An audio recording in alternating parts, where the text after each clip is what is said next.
welcome to your second video for the week of April 20th. The purpose of this video is to review the AP scoring criteria, discuss organization in your writing, and give some advice about how to make the most of the practice essay that you're going to be doing later in the week. This video is going to be a little bit on the longer side, so I do want you to watch it all the way through at least once, but I will put video bookmarks underneath in the notes so that you can hop around if you need to rewatch and access certain parts of the video. The first thing I want to get into is the AP scoring criteria. It's been a while since we've looked at this rubric, and I want to make sure you feel confident about how College Board will be scoring you. So on the screen now, you can see the AP rubric for the prose fiction analysis prompt. Remember, there are just 3 categories on this rubric: thesis, evidence and commentary, and sophistication. So underneath each of the category titles, you can see little green numbers with letters in the little square. These are standards that have been guiding my instruction throughout the school year, but now I want to make sure you are aware of them. These standards are basically what you need to show proficiency in order to score highly on the given category. I'm going to go through the standards listed in the rubric and give you some guiding questions that will help you mentally reflect about whether or not you consistently meet that standard.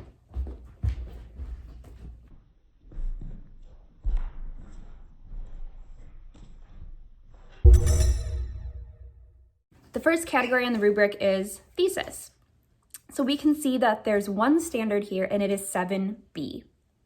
Develop a thesis statement that conveys a defensible claim about an interpretation of literature and that may establish a line of reasoning. So I have 2 guiding questions for this standard. The first is, how do you write a thesis statement that clearly articulates a claim about an interpretation of literature? And is it possible to preview the reasoning of your argument in your thesis statement? In other words, can you hint at the organization of your points and your evidence before you get into the body paragraphs? The next category, and the category with the most points, is evidence and commentary. So we can see here there are 4 standards listed: 7A, 7C, 7D, and 7E. I'm going to go through the first 3, A, C, and D. 7A says, develop a paragraph that indicates 1, a claim that requires defense with the evidence from the text, and 2, the evidence itself. So paragraph construction is something we've been working on all year, but now we're piecing that into a whole essay. I have 1 question for this standard, and that is, how do you develop a claim that requires a defense with evidence from the text and is not simply an obvious statement or summary? Next is 7C. Develop commentary that establishes and explains relationships among textual evidence, the line of reasoning, and the thesis. So this is where you're bringing everything together. 3 guiding questions for you to help self-assess. How do you develop commentary that does more than just restate plot details? How do you develop commentary that explicitly articulates your critical thinking and relationships among ideas? And lastly, how do you carefully explain your reasons, inferences, and/or conclusions? 7D says, select and use relevant and sufficient evidence to both develop and support a line of reasoning. Some questions to ask yourself: which information from a text can serve as evidence to develop and support your line of reasoning? How do you know when evidence is relevant to your reasoning? And how do you introduce evidence into your argument and indicate the purpose of the evidence as it relates to your argument? 7E is also listed under evidence and commentary, but I'm going to go over that under sophistication. The final and perhaps hardest to understand category is sophistication. This has 7E as its standard. 7E says, demonstrate control over the elements of composition to communicate clearly. A deceptively simple sentence, because the elements of composition include everything from organizing ideas to spelling to grammar to language to style. So it's a short phrase that encompasses a lot of decisions. A couple questions to help you self-assess if you are meeting this standard. How do you revise an argument's grammar and language to ensure clear communication of ideas, and especially on the spot when you're doing this timed writing? How can you select organizational patterns like chronological, compare and contrast, cause effect, etc., to organize your reasoning and your supporting points.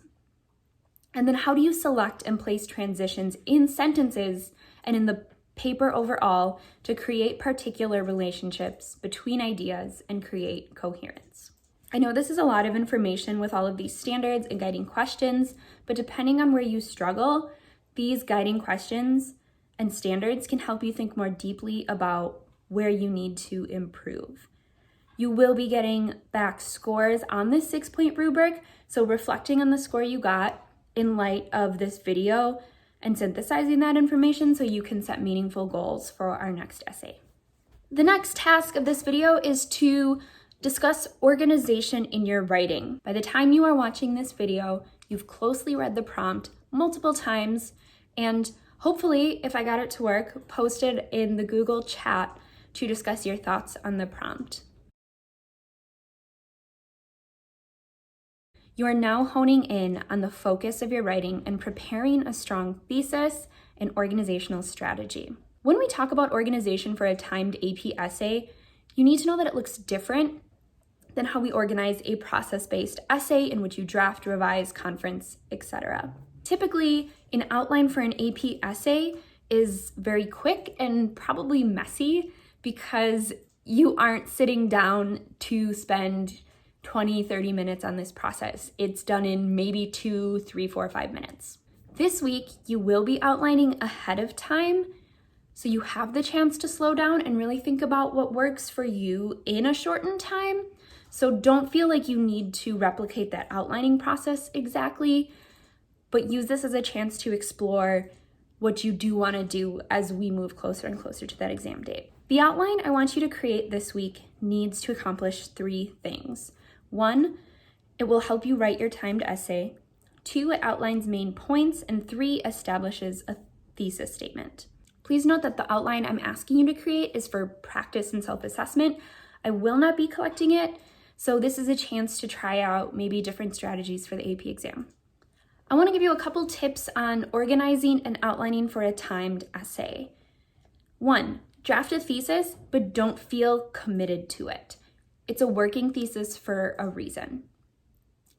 Next, use paragraphs as tools to transitions to new ideas, to move into an elaboration, introduce a contradiction, explore a complexity, etc. Don't use the 5-paragraph essay.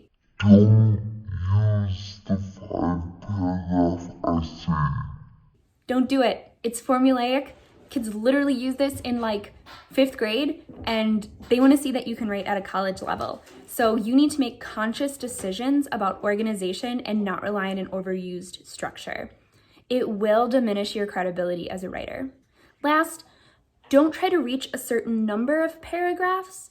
Remember that the formation of paragraphs should fit with the presentation of your ideas. Paragraphs must accomplish something and make a point. When your paragraph has done this, it is time for a new paragraph. The last thing I want to touch on in this video is about actually writing the practice essay, which is due Sunday night. So for this timed practice essay, I want you to try to replicate the real AP testing circumstances to the best of your ability. So you should have already familiarized yourself on the updates and taken the quiz from last week. I've posted many resources about this. If you don't know about the updates by now, that's on you. So when you sit down with your annotated prompt and your outline to write, you need to choose a time in which you can work for 45 minutes nonstop. You should set a timer for yourself to ensure that you give yourself the exact 45 minutes. You should also choose a place in your house that is quiet and isolated. Tell your siblings, your parents, anyone else in your house not to bother you. Lock your pets out. Turn off any devices that might be distracting. And then lastly, you need to make a decision, and you should do this ahead of time, if you're going to handwrite and take pictures or type your essay. Either option is perfectly fine. I have no preference. It's whatever is best for you and your productivity. Once you've replicated these circumstances, write. And when the timer goes off, you are going to submit whatever you have. You will submit either your pictures or your typed document to Tolstoy Practice Essay on Google Classroom. And then once you've done that, your final task for the week is to reflect on the writing process. So in our learning tasks slides and on Google Classroom, you will find a reflection. Please be honest about it. The reflection is just as much for you as it is for me. It's hard getting back into this academic mindset, and this information is gonna help all of us moving forward. It's gonna help me figure out where to pinpoint my instruction and how to individualize feedback on your writing. Any cats? Any cats? Rufio, do you wanna be in it? I'm gonna get my dragon.